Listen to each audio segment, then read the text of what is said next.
I'm going to quickly play the clip that my subscriber asked me to share with you guys. So I would encourage you to please listen, because of course for every story that I share on the channel, it is for learning purposes. So I'm just going to play the clip and please just listen to her. This story, I was like really heartbroken on her behalf. Like, why would you do that? Okay, I think I have the clip, guys. Just listen. I don't want you to think that I'm fabricating this story. Just listen to her and let me know if you can hear. Hello, hi Eva. Yeah, I hope you're really doing great. So that was really helping to me. So I agreed with this person. I had to pay like 100K for them to receive me because they gave me a wedding card to attend the wedding. Okay, so I told them I didn't have the 100K right away. So they insisted I had to pay it when I was at the airport. That is in JKA before I traveled. You know, I had already done the air ticket stuff and everything. So I was just in JKA when they called me that I needed to pay the 100K or else. So I didn't know it was this serious. I already got the flight and I had to travel. So reaching the other side when she was called, it's like it was a punishment, you know. She said she doesn't know me. And the border officer was like, you're going to attend a wedding. And whoever you're going to attend a wedding to, because I had an email sent that she was to receive me, said she doesn't know you. So there's no way we can allow you in because that means you'll be here illegally. Okay, so that is why they cancelled. So they say this visa will be cancelled. Okay. So for further clarification, you can seek from your embassy or whatever. So guys, I'm not sure if you heard her, but let me know in the comment section if you heard her story. Like, yeah, so that's exactly what happened to this lady, and they deported her back to Kenya. So why am I sharing with you this story? The reason I'm sharing with this story is there are like three main reasons. So number one, the fact that you have a visa for a country doesn't guarantee you entry. The visa is just to allow you to travel. So once you get into that country, then the border control officer is going to review your case again and determine if they can grant you entry, and also to determine whether or not, like for how long they're going to grant you in the country. So basically, primarily what the visa does is to allow you the audience of a border control officer so that they can determine whether or not you're a potential immigrant, if let's say you're going to Canada or to the US or whatever country.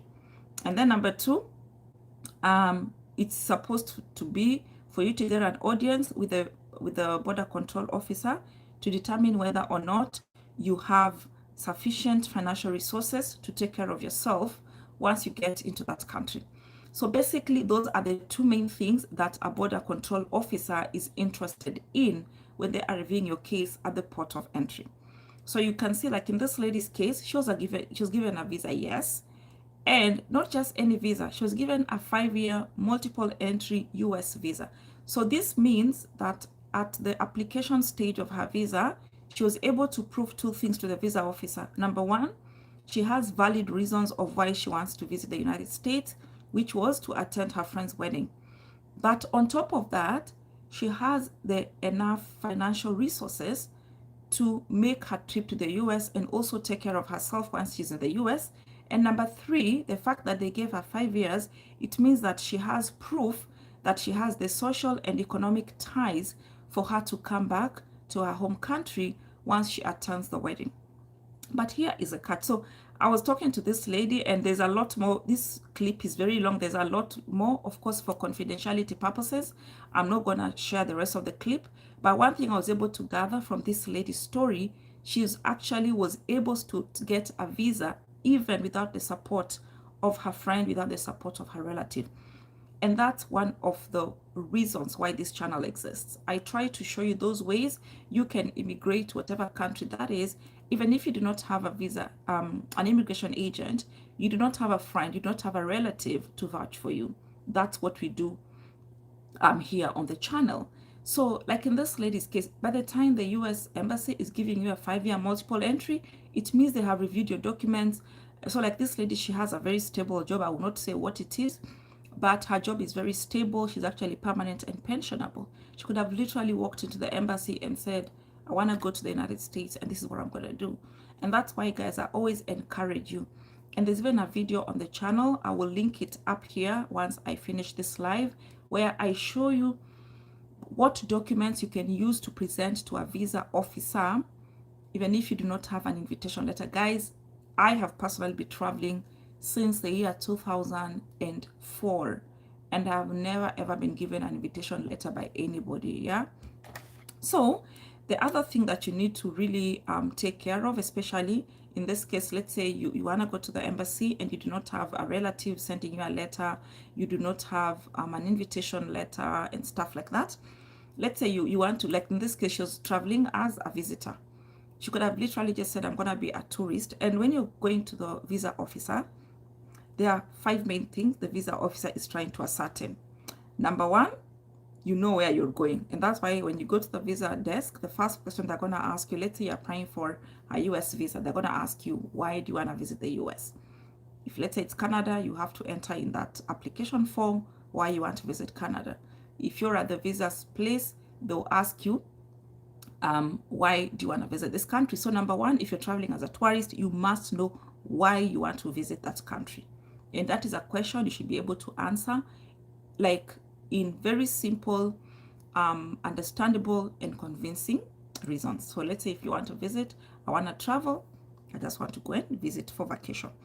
Number two, you must be able to explain how you're going to get there. And here the how means both. Are you going to fly? Are you traveling by yourself? If it's like the US embassy, their DS-160 form, they're going to ask you, who else are you traveling with? So you must know how you're going to get there. Who is going to pay for your trip? And guys, I encourage you, be the one paying for your trip. Unless it's your organization paying, look for the money. Like you have 1 year to look for money and make sure that you have a proper bank statement. It makes your case more strong.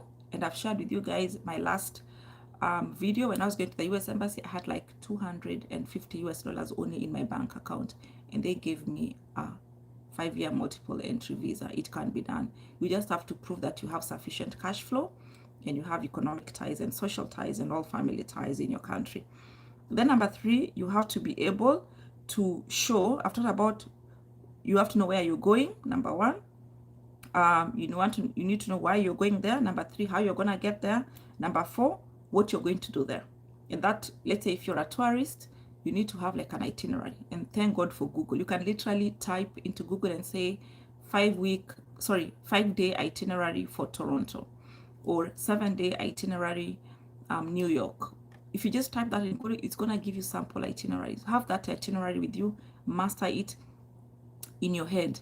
If you're traveling as a, let's say you're looking for a C1D visa for crew, those are people like who work in the ships, people who are gonna, is it ships or ship?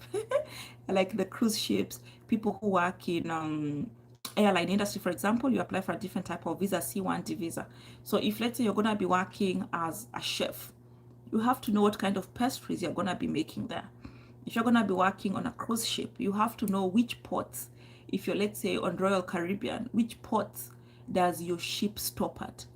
If you're gonna be working as, I don't know, whatever it is on the ship, you have to know, for example, if they ask you a question like, what if the ship capsizes? What are you gonna do? You have to be able to know exactly what you're gonna do and how you're gonna do it, yeah?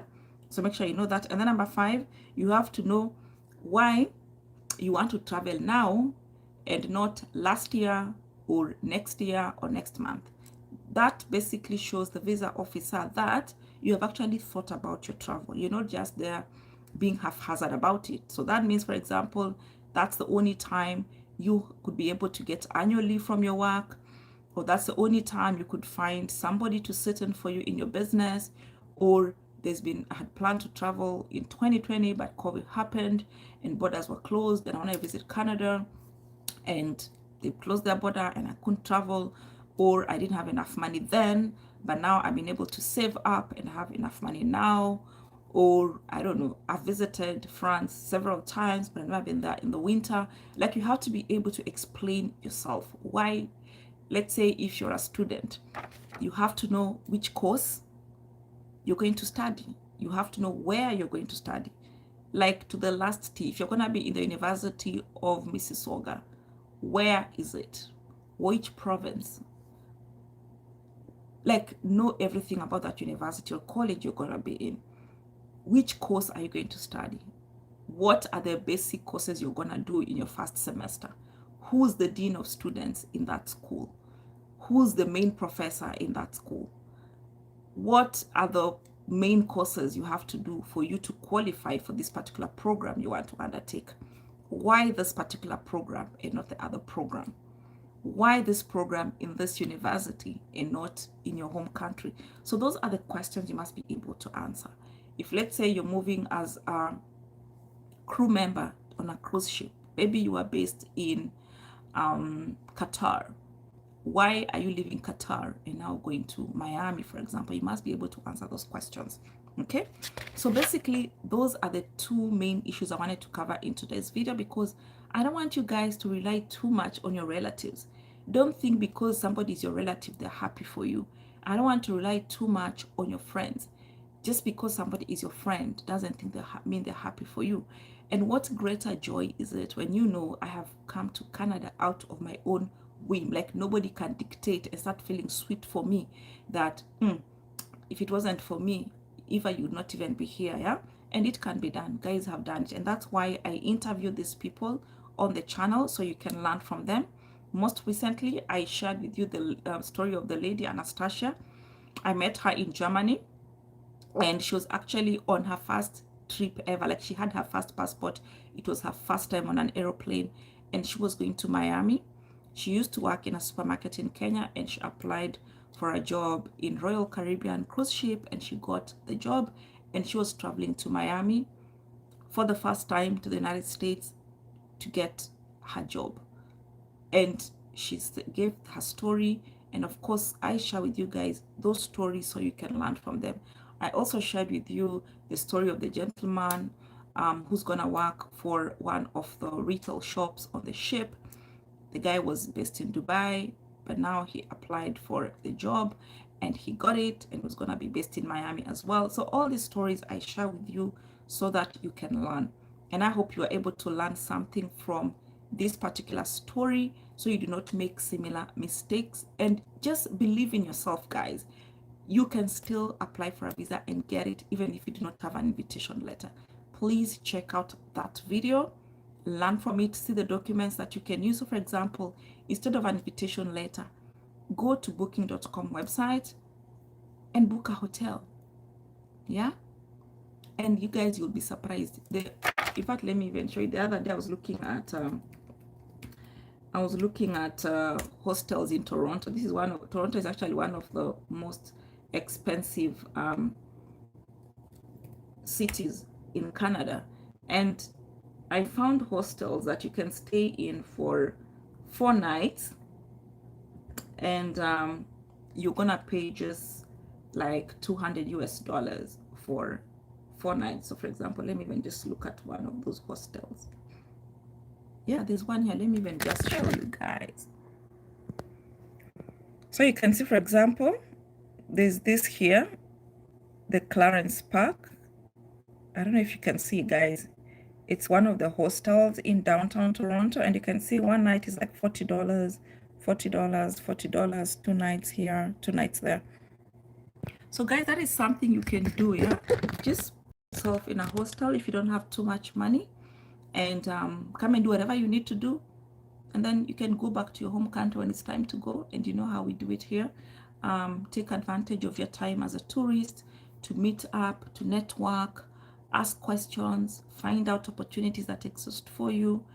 If you can, let's say, come to Canada before February 2018, there is a temporary public policy that allows you to get a work permit and work on your tourist visa. It expires in February 2023 as of the shooting of this video, but who knows, they could extend it. They extended it in 2021, they extended it in 2022, and who knows what could happen. So guys, there are so many opportunities. You just have to believe in yourself. Stop relying on other people. They're just gonna disappoint you for no reason. If there's anything we can learn from this lady's story, don't have too much expectations for people. They're just gonna disappoint you for nothing. I'm gonna quickly read your comments and then I will end this video here. Let me see who we have online. We have Jalo Ibrahim. Hello, how are you? Nadine from Jamaica, hi. Kalechi watching from the UK, hello. We have Stella from Botswana, hello. Alinda Bryan, much love for you too. We have Adeleke from Nigeria, hello. Kalechi is asking what is the topic. I am sharing the story of this lady who was deported from the US just because her host denied her at the airport. Jalo Mochi from United Arab Emirates, thank you. Mohammed from Amsterdam, I see you. Nadine, or you couldn't hear me, but now of course you can hear me. Watching from Ghana, Zach, hello. Hello, Mark. Nadunga Harriet, hello. Thanks for the inspiration. You are welcome. Emily Gray, are you able to return to the US? This lady, her visa was cancelled, so there's no way she can return to the US unless, remember, if you listen to her, she said that they told her you have to go back to your country and visit the embassy and find out what she just literally has to apply for a new visa and then go and convince the visa officer why they should give her a new visa. And it costs currently like 200 US dollars to make an application. You can imagine how much money she had spent on the air ticket just to and fro. It's really expensive. It's more than $1,500. Adeleke, you've had the story. Yeah, it's really sad, Alinda. People are heartless. Yes, Julius, it's heartbreaking. I really felt for her. Alinda, I'll give a like. Thank you so much, guys. 44 of you online, please give a like to the video. How can someone get a job in the US? Diana, there are so many ways you can get jobs. Watch, I don't know what your profession is, but I have shared a couple videos on the channel. The easiest way to get a visa, to get a job from the in the USA from outside of the USA is to go through the J1 visa. And I think I have shared like 3 opportunities so far. You can work in the hotel industry. I have shared, if it's not a video, I think I have shared an article on ivamtali.com. You can move in as a teacher. If you are a high school teacher and you have at least 2 years of work experience, you can actually go to the US as a teacher and you can move with your entire family if you want. Adeleke is asking for the documents. I think I answered that question. Diana, I am from Kenya. I want to join USA soon. Yeah, there are so many videos on the channel, and I'm not in the US. I just go for vacation. Adeleke, application form. If you want to apply for the Canadian visa, you can get it online on on Canada.ca website. Share and invite others. Thank you, Hosea. Hi, Raphael. Thank you for coming online. How can I process work permit in Canada? It depends on what visa you're currently on. If you are a temporary visa, you need to get a valid job offer, and then you submit your work permit. Right now, because of this temporary policy, you can actually submit your work permit from within the country. And can you help me with the CV resume letter? Adeleke, there are 3 videos on the channel about doing your resume, especially if you talk about the Canadian format. Please check. Arafat, do they call conference organizers as well to confirm you're attending the conference? Usually with conferences, why they may not call is because when you are attending a conference, once you pay and you are one of the attendees, they usually give you like an invitation letter.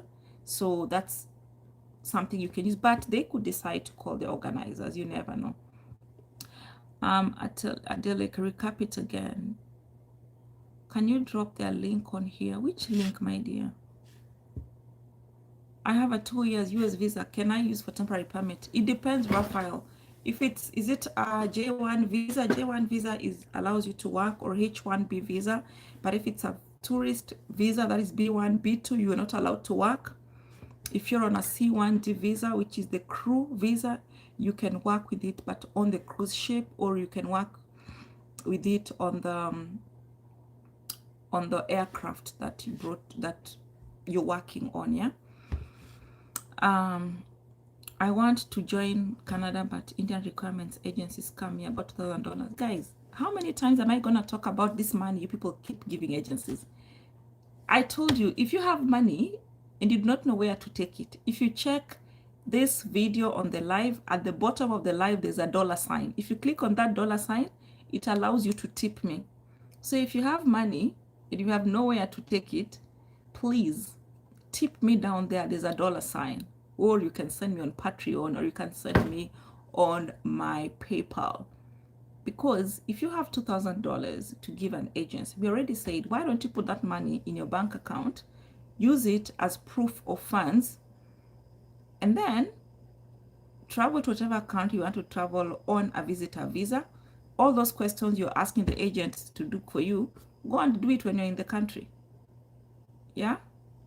But if you still feel like you want to keep giving agencies your money, most probably you're new to this channel. If you check my about page, it shows you that on this channel, I show you how to immigrate even without an agency. But if you choose to continue giving agencies your money, please keep giving them. But I keep saying, if you have money and you do not know how to use it, you can tip me down there at the bottom of this video. There's a dollar sign. Click on it and give me the money, or become a member of the channel. We have different membership levels. Looks like you guys have too much money to spend on scammers. Adeleke, getting a job in Canada. Oh my goodness, we have more than 200 videos on this channel. Please go and watch, because different jobs have different requirements. Rafa, tourist visa, you cannot work on a tourist visa in the US. Well, guys, I think I have covered all of the questions that have been asked here. Sorry, Ibrahim, that was before you met me. You're now wiser, right? I'm glad you're wiser now. So guys, I have been here for 30 minutes. I will call this live to an end. Thank you for joining me. If you have any more questions, leave them in the comments below and I will try my best to answer them. And guys, as usual, please remember to share the video with other people. You never know who you might help. And please stop getting scammed. Please, the least any agency is gonna ask you for is 4,000 US dollars. If you have that money, why don't you put it in your bank statement? Get a tourist visa to whatever country you want to go to. Go and network. Go and during your tourist, you can be spending like 2 hours every day. Once you come from your expeditions, knock on those doors, and then you never know, you could be lucky. Get networks. Raphael, thank you so much. Sis, you're really doing an amazing job. May God bless you and the work of your hands. Amen. Thank you, Raphael. God bless you too. Adeleke, do you have any website I can get a job permit in Canada? The only person who gives work permits in Canada is the IRCC, which is the immigration. And for you to get a work permit, there are other two things. You either have to have a valid job, or let's say if you're a postgraduate student and your spouse is joining you, then they could get an open work permit when you get your student visa. That's how it works. Yeah. Guys, I'm going to end this live here. I hope I was able to answer your questions and you're able to learn from this video. I will see you on the next one. Please remember, you can continue asking questions in the comments. I will come back later and answer them. And guys, 42 of you online, only 22 likes. Really, guys, please give the video a like and let me know in the comment section below where you're watching me from. It helps me, especially when I'm giving examples, so I can give relevant examples. When I'm thinking of topics to talk about in the future, I can give relevant information, relevant topics. I will see you on the next one. Bye, guys. Oh, and we're on the road to 50,000 subscribers, guys. If you're not subscribed, we are at 49,000 and something. Please, please, please, please subscribe if you haven't. Can I connect me? Somebody's asking, really, can you connect me with an agent? Please read my about page right here on the channel. You will find the answer to that question. Bye, guys. Nook, please, you can replay the video. I will see you on the next one. Bye-bye. Bye, guys.